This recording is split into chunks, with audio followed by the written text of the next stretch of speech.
साहिब की, काशी लहरतारा धाम की, खरसिया धाम की, पंसी हजूर उदित नाम साहिब की, पंसी हजूर मुकुंद मणि नाम साहिब की, पंसी हजूर हरदनाम साहिब की, सभी महंत साहिबों की, सभी संत महापुरुषों की, सभी भक्त हंस जनों की। नौम्यादि ब्रह्म सर्वस्य कारणं करणं तथा तद्रूपं सद्गुरुं वन्दे कर्मरेखा प्रशान्तये। नमः सद्गुरुदेवाय, नमो मंगलरूपिणे, नमः सत्यस्वरूपाय कबीराय नमो नमः।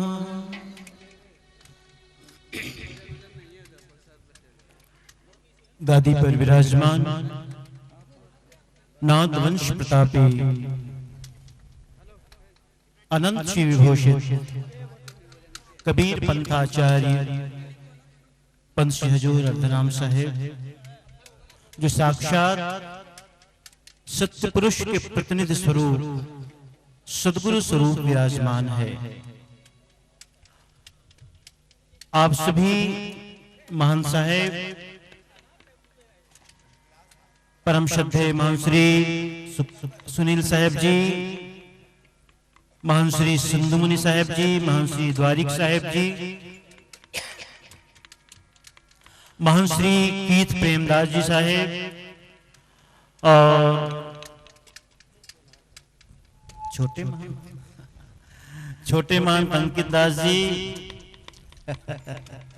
उनका नाम क्या है साहब जी का? हाँ, हलसी से पधारे महान श्री ओम प्रकाश जी, परम भक्त श्री रमेश चंद्र जी, भक्तिमती निर्मला जी और आप सभी भक्तजन जिज्ञासुजन, साक्षात सतलोक की शोभा बनी है आज इस लहरतारा धाम में,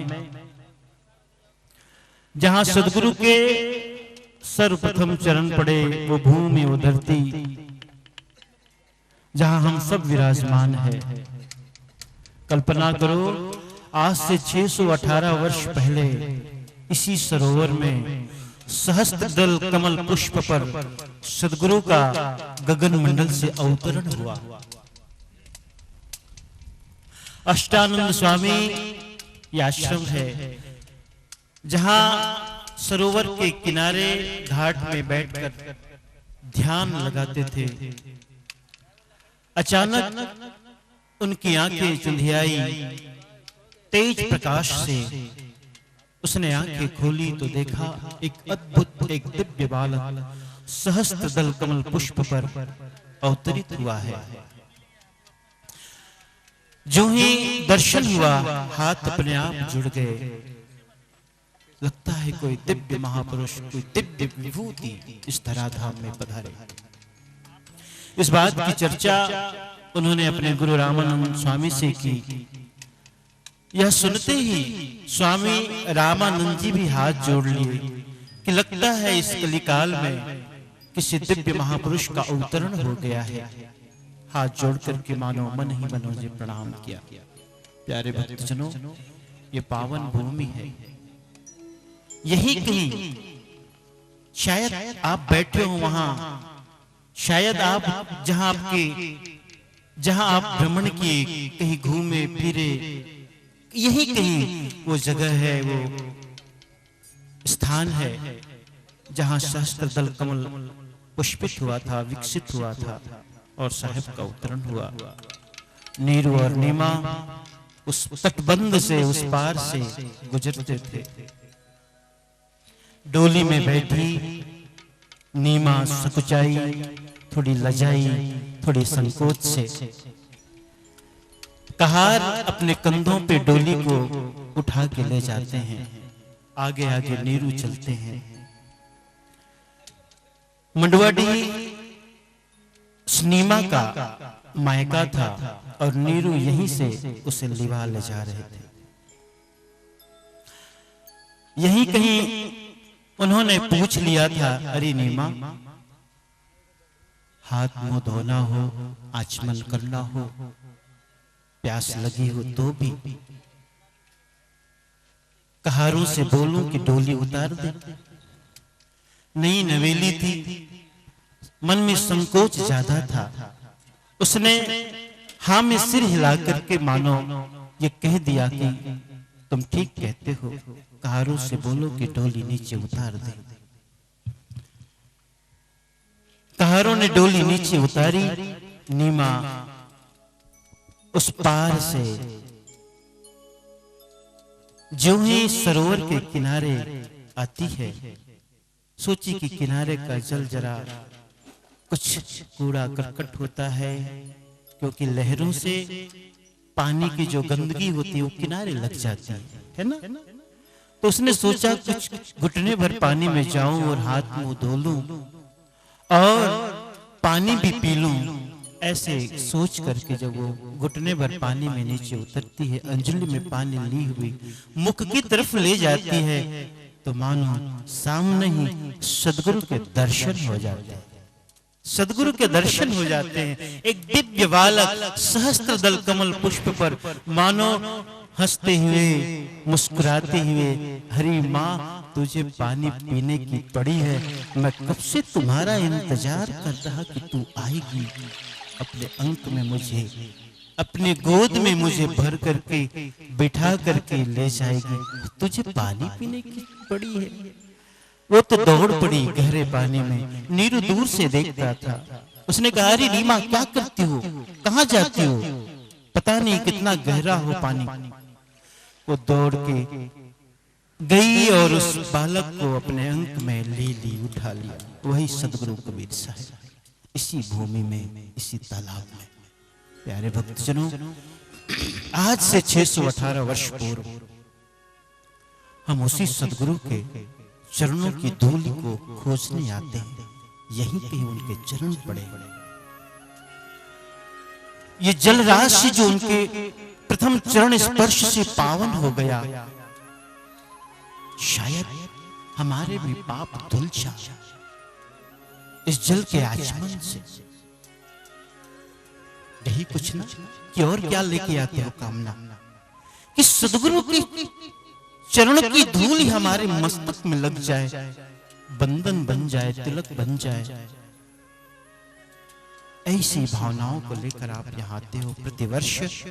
प्यारे भक्तजनों, आप सभी का बहुत बहुत स्वागत है, अभिनंदन है, वंदन है, नमन है। ये प्रेम सदा भरपूर रहे, ये प्रेम हमेशा बना के रखना।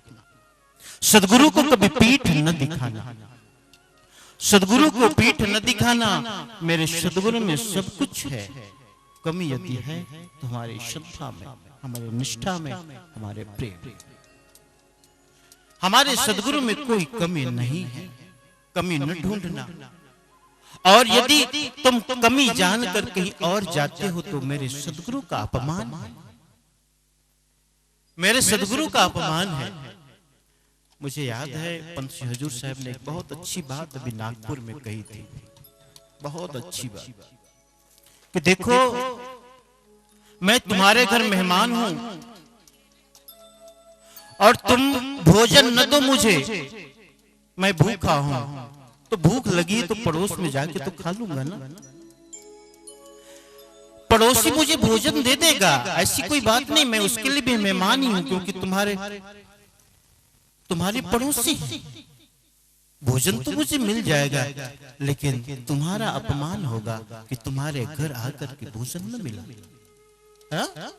ऐसे यदि अपने सदगुरु पर भरोसा न हो और हम कहीं और दर बदर भटके जावें, तो ये अपने सदगुरु का अपमान है।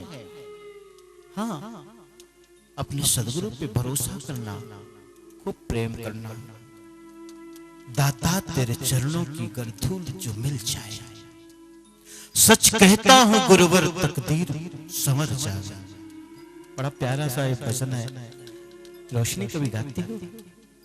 दाता तेरे चरणों की गुरुवर तेरे चरणों की गरधूल जो मिल जाए, सच कहता हूँ गुरुवर तकदीर संवर जाए। दाता तेरे चरणों की। एक शिष्य की अंतिम इच्छा क्या होती है, इस पद में सुनना। अगर तुम्हारे जीवन में धन की चाहना न हो, संतान की चाहना न हो, पद प्रतिष्ठा की चाहना न हो, तो बस यही चाहना हो सकती है, गुरुवर मेरे जीवन की बस एक तमन्ना है।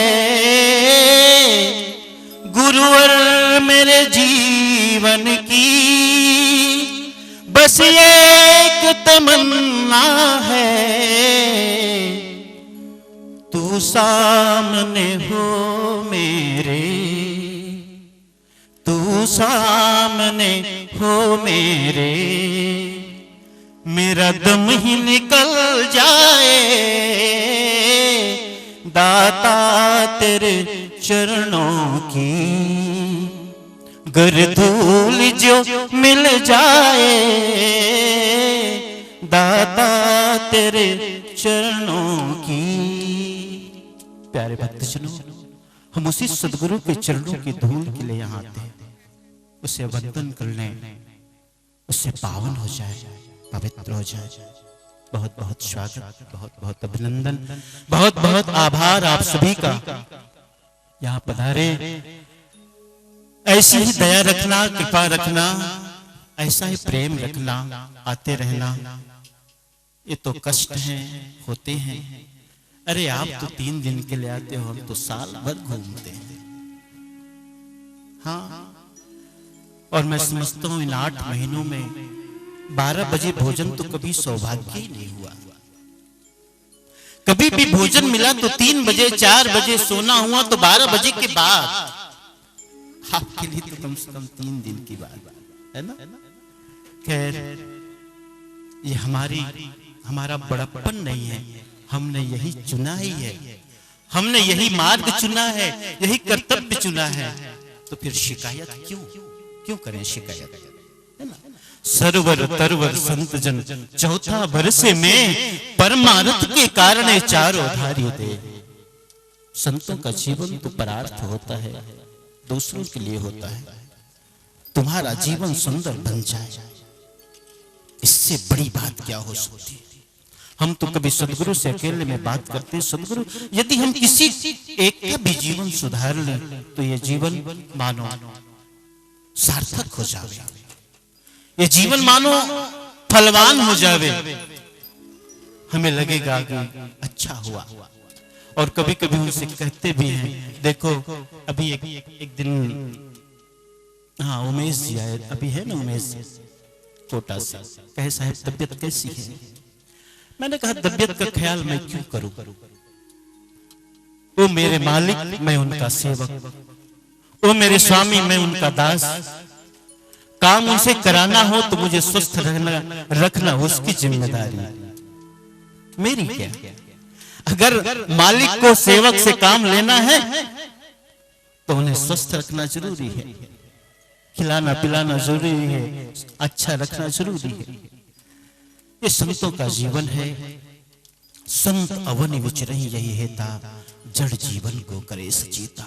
जड़ हो या जीवन, सबको सचेत करते रहना, सावधान करते रहना। जागो जागो और मन की नींद से जागो। कब तक सोए पड़े रहोगे। कितने जन्म बीते, कितने जीवन बीते, अब तो संभाल लो सुरती को।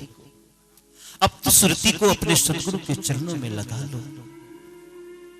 यही एकमात्र गुहार, यही एकमात्र घोषणा, यही एकमात्र पुकार संतों की होती है। प्यारे भक्तजनों, इस सदगुरु का दरबार और आप यहाँ आकर के जो प्रेम पाते हैं, जो अपनापन पाते हैं, वो सदगुरु की कृपा है, उनकी दया है, उनकी प्रेरणा है। आते रहना, आपको सदगुरु वो शक्ति दे, वो भक्ति दे और अपने चरणों में हमेशा अनुरक्त दे।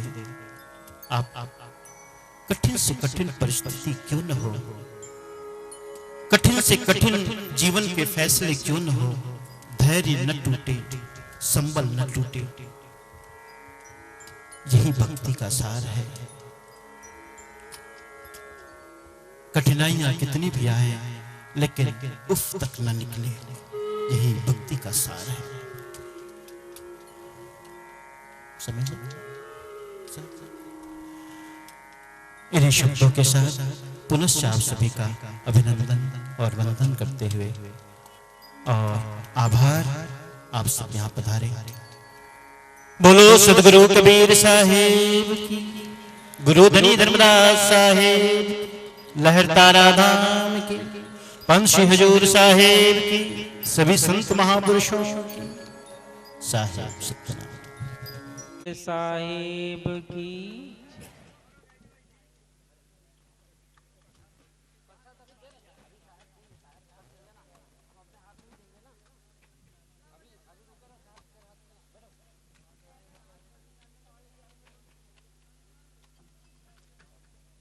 यहाँ रहना, अभी यहीं रहो, यहीं रहना।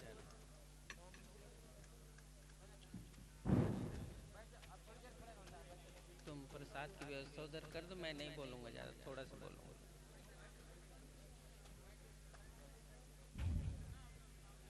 हे सतगुरु सुखद हे जगदेक बंधु, हे शांतिदांत भगवन करुणैक सिंधु, हे मुक्तिदायक यतीन्द्र शिरोमणे, मामद्य पालय निजं शरणागतं त्वाम्।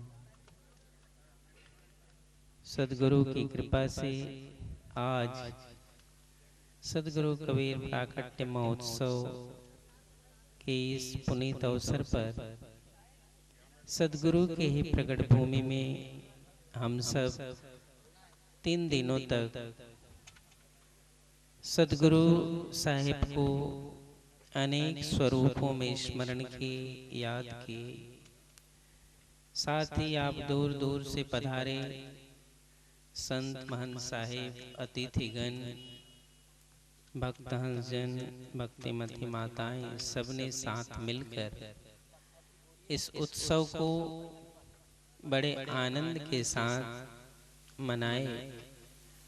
और आज जो हमारी ये धर्मदास साहिब की परंपरा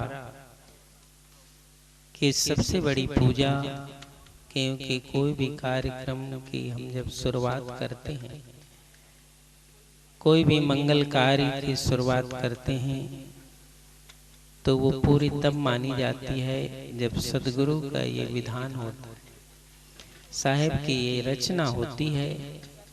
और इस रचना के दर्शन के बाद ही हमारी सभी विधियां पूरी होती। तो आज ये सभी विधि पूरी हुई और बारिश भी रुक कर रही, ये तो बड़ी अच्छी बात रही। नहीं तो इतने जो हंस आए हैं, भक्त आए हैं, उनको बहुत परेशानी हो जाती। और बारिश आने ही वाली है, वो बहुत दूर नहीं है, वो नजदीक ही आ गई है। फिर भी साहिब ने हम सब पर बड़ी कृपा की और बहुत से भक्तजन, बहुत लोग पहली बार भी आए, जिनको जैसा अवसर मिला आप सबने दर्शन सेवा का लाभ लिया। सबसे बड़ी महिमा और महत्व ये है कि हम साहिब के मार्ग में यदि दीक्षित हैं, साहिब के मार्ग के अनुयायी हैं, साहिब के मार्ग के भेद में चलने वाले हैं, तो उनका परम कर्तव्य होता है कि सबसे पहला दर्शन उनको उसी विधान का करना चाहिए जिस विधान में वो दीक्षित होता है। और इस विधान को यदि कोई शिष्य जीवन में अपना लेता है तो वो सबसे बड़ी बात होती है। और इसकी यात्रा बहुत ऊंची है, क्योंकि भक्ति की यात्रा सरल नहीं है। भक्ति की यात्रा बहुत ऊंची होती है, और भक्ति की यात्रा को निभाने के लिए कैसा व्यक्ति चाहिए?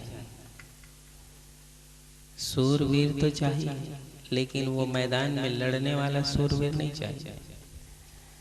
सूरवीर तो उसे होना चाहिए, लेकिन वो सूरवीर भक्ति के मार्ग पर होना चाहिए। लड़ाई के मैदान वाले सूरवीर नहीं होना चाहिए। उसमें सूरता हो, वीरता हो, लेकिन भक्ति की ऊंचाई पर चलने की सूरता वीरता होनी चाहिए कि हम भक्ति के मार्ग पे साहिब के विधान पर चल सकें। और जिस विधि से हमें रहने का विधान है, हम उसी विधि से रहकर भक्ति को पूरा करें। अपने साहिब कहते थे, जाहि विधि राखी साहिब ताहि विधि रहिए। सतनाम सतनाम सतनाम कहिए, जाहि विधि राखे साहिब ताहि विधि रहिए। ये सरल सी बात है, बहुत सरल है, कहने में तो बहुत सरल लगता है, लेकिन स्थिर रहने में बड़ा कठिन है।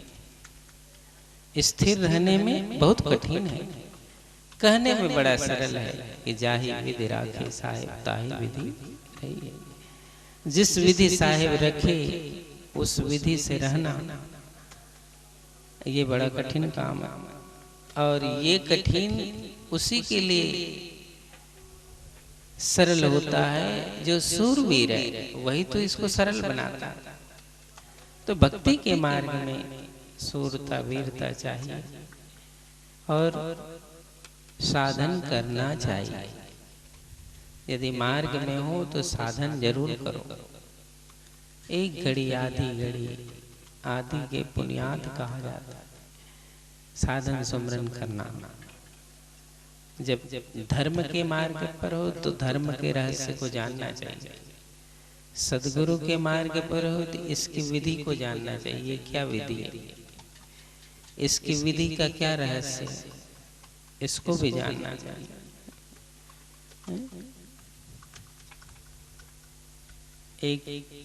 एक सज्जन मिले,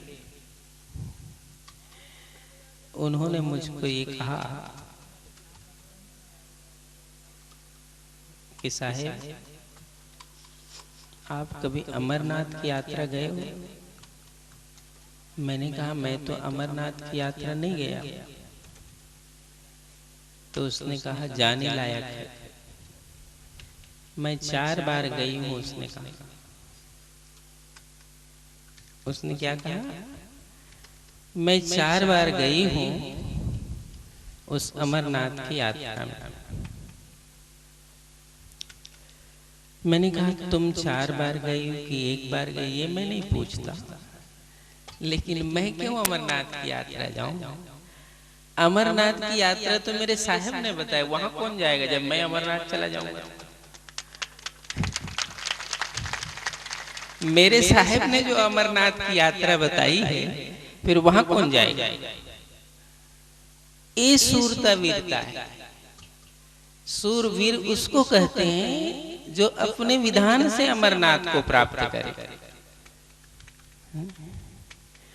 वो जिसका विधान है उसके लिए अमरनाथ है, वो मेरे लिए अमरनाथ नहीं है। मेरे लिए तो मेरे साहेब ने जो अमरनाथ बताया है वो मेरे लिए अमरनाथ है।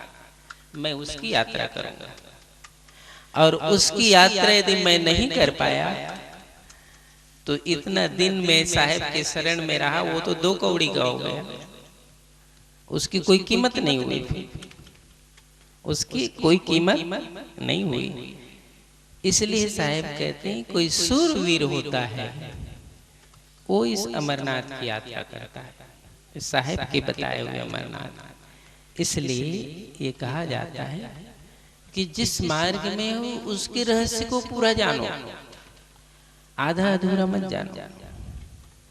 इसलिए साहेब कहते हैं पूरा साहिब से ये सब विधि पूरा हो, ओछे से नेह लगाई के मूल उडारे खोए।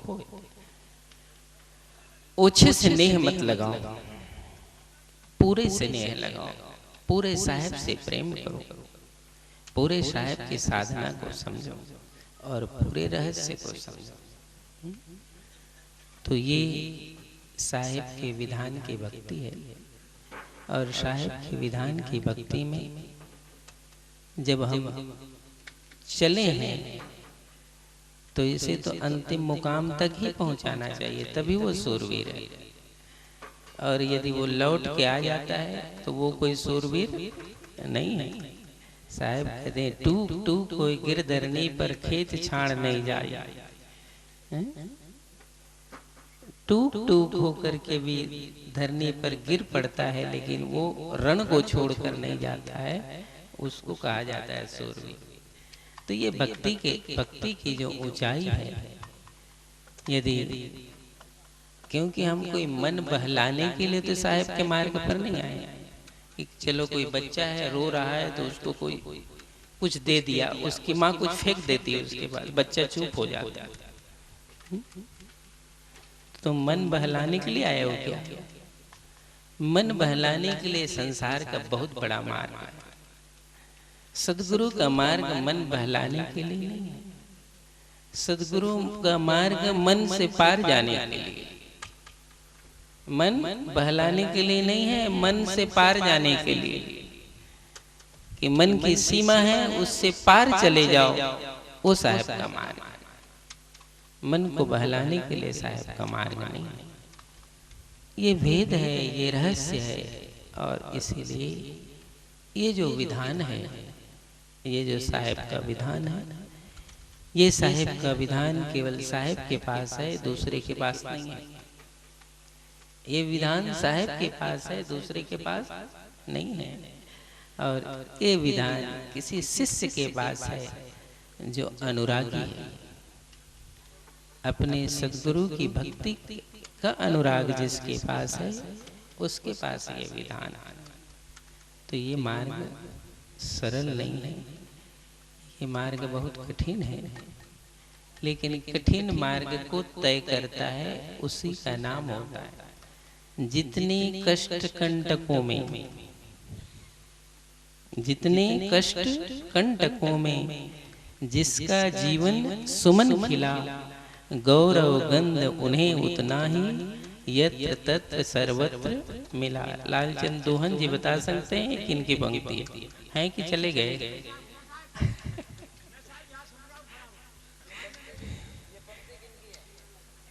ये मैथिली शरण गुप्त की पंक्ति है। हाँ, तो कहते हैं ये कष्टों में जो अपने मंजिल को पार करता है वो सूरवीर हो। जितने कष्ट कंटकों में जिसका जीवन सुमन खिला। सबसे पहले गुलाब में कांटे ही आते हैं, फूल बाद में ही आते हैं, समझे? गुलाब में पहले फूल नहीं आते, कांटे पहले आते हैं। तो कांटों से डरना नहीं, कांटों से डरना नहीं, कांटों के बाद ही फूल आता है। और कांटों से जो डर गया वो कभी फूल तक पहुंचता नहीं। तो इसलिए ये साहेब की बताई हुई भक्ति है, जिसमें आप सब साहेब के धाम में आए, सबके लिए आशीर्वाद। सभी भक्तजनों ने, महान साहेबों ने, दूर देश से पधारे महान प्रेमदास जी साहेब, अंकित दास जी फीजी से पधारे महान साहेब, और भक्त रमेश जी, जिन्होंने आप सबके लिए संकल्प की सेवा की।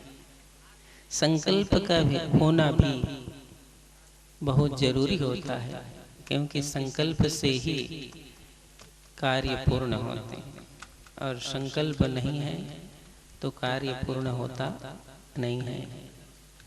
तो दिल्ली वाले माता जी रमेश जी के परिवार ने ये सेवा की। 3 दिन का भोजन भंडारे का आप सबको लाभ मिला, और आप सबने भी सेवा समिति से लेकर कुठार भंडार की सेवा देखने वाले सभी लोगों ने बहुत श्रम किया, क्योंकि ये जो समय है, इतनी जो गर्मी पड़ती है, सबसे ज्यादा तप भंडार बनाने वालों को होता है। सबसे ज्यादा तप, इतना तप तो सूर्य को नहीं होता जितना वो भोजन बनाने वाले को होता है। वो 24 घंटा भट्टी के बाहर खड़े रहते हैं। उसकी आत्मा जानती होगी कि वो कितने तकलीफ में होते हैं, क्योंकि हम तो यहीं पसीना पसीना हो जाते हैं, और वो भट्टी के पास खड़े रहते हैं, इतने लोगों के भोजन प्रसाद की व्यवस्था करते हैं। उनकी भक्ति को भी, श्रद्धा को भी धन्यवाद, जो हम सबके लिए वहाँ खड़े खड़े रह करके व्यवस्था की। इस पास में रहने वाले, क्या नाम, सुरेश जी कहाँ हैं कि नहीं है? सुरेश जी नहीं है? हाँ, चले गए होंगे। बहुत श्रद्धालु भक्त हैं, और उन्होंने पूरी अपनी टीम को वो भंडार की सेवा में लगाए। उन सब के लिए आशीर्वाद। भक्त श्री कालूराम जी सुरेश जी के साथ दिन भर भंडार में खड़े रहे। महंत राजेंद्र साहेब जी जो दिल्ली से वो भी पधारे हैं, वे सब भंडार की सेवा में लगे रहे, और वो लगे रहे इसलिए हम निश्चिंत रहे। वो लगे रहे इसलिए हमने ये कथा आपको सुनाई। वो वहां नहीं लगते तो कथा हम सुना नहीं पाते, क्योंकि चित्त उधर चला जाता है ना, तुम्हारे भोजन की व्यवस्था करनी। तो उसके कारण आप सब भी बड़े शांत से बैठ करके सत्संग दर्शन का लाभ लिए, और सभी के लिए शुभकामना कि आप सब दूर दूर से बड़े श्रद्धा भक्ति भाव को लेकर पधारे। महंत साहब लोग भी वर्षों से प्रत्येक वर्ष यहाँ आते हैं। ऐसे सिंधु मुनि साहेब, द्वारिक साहेब, और भी बहुत से महंत साहेब हैं जो हर साल साहेब के इस पुण्य भूमि में साहेब के कार्यक्रम में आते हैं। उन सबको भी शुभकामना आशीर्वाद। आप सब प्रेमी जनों को भी शुभकामना आशीर्वाद। हमारे संत समाज, आश्रम निवासी संत विद्यार्थी जनों के लिए भी शुभकामना आशीर्वाद कि वे सब भी इस आश्रम की और ये भंडारे की व्यवस्था को देखें। सबके लिए आशीर्वाद। बोलो सदगुरु कबीर साहिब बंदगी, बंदगी, बंदगी।